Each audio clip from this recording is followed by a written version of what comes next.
Okay, this is going to be a short video covering the basics of using Google My Maps with your website.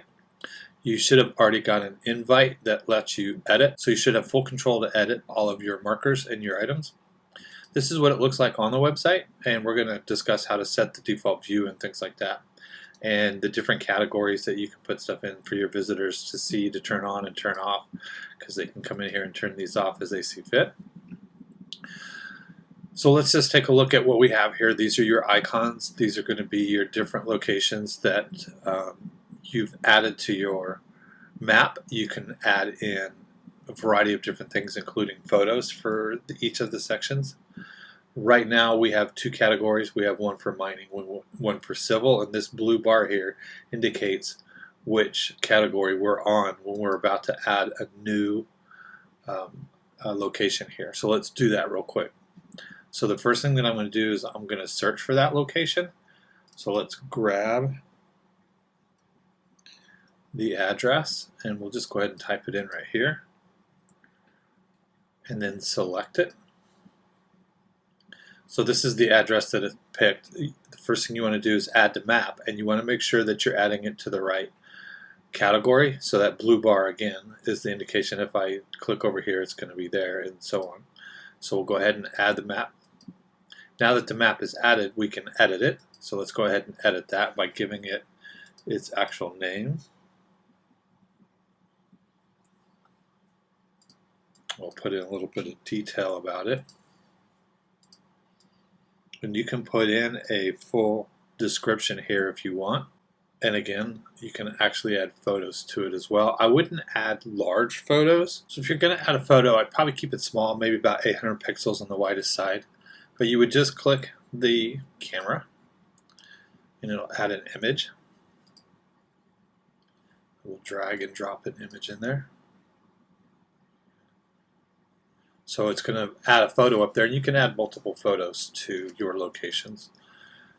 We've added in the address, the dates, so we'll go ahead and hit save. And that's pretty much it. So if you expand this over here, it's going to show that it's been added to this particular list, and all the information's there. And then we can zoom back out, and you can see that one icon right there, and the information that's in it. So that works out really well. Now, the next thing is if you want to edit one. So if you click on it and you click the pencil, then you get back all your editing tools and you can edit it again. If you want to change the photo, you could, or add photos, you click here, and then you can go ahead and remove them as well. You can delete the whole thing by clicking here, or you can add directions to it if you want. Now I have this set up so that the whole category is going to be in uniform style. Otherwise you could change the icon and the color right here individually. But it works better when the categories are their own colors. And if you want to change the color of the category, you can just come over here and click the paint can next to these items. And then it'll give you the option to change whatever color you want and set whatever icon you want. So you mentioned that this one needed to be a little brighter, so you can come down here and make it purple if you wanted to. And then you could look at the variety of different icons that are available and pick a different one if you want to. But these are all the ones that are available, plus the older ones. So that's how you change the icon and the color. So we're done with that. And the next thing is, if you want to reset the view level. So right now it's set to right here, and if we want to change that so it's bigger or smaller, let's say that you get loaded up and you've got a bunch more photos you want, a bunch more, let's say that you have a bunch more locations added across here and you want to cover a larger area. You would just zoom out to the area that you want, and then you can come over here and select the three dots and then hit set default view, and that'll set the default view.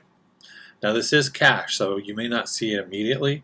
It can usually take up to about 10 minutes, I guess, sometimes to show it, but it showed up this time. But see, we've got more of the United States in the view now, and we've got the purple icons. But sometimes you may have to wait 5 to 10 minutes for it to show. All right, so what's the next thing that we need to look at is the base map. One of the comments that were made was it was too busy.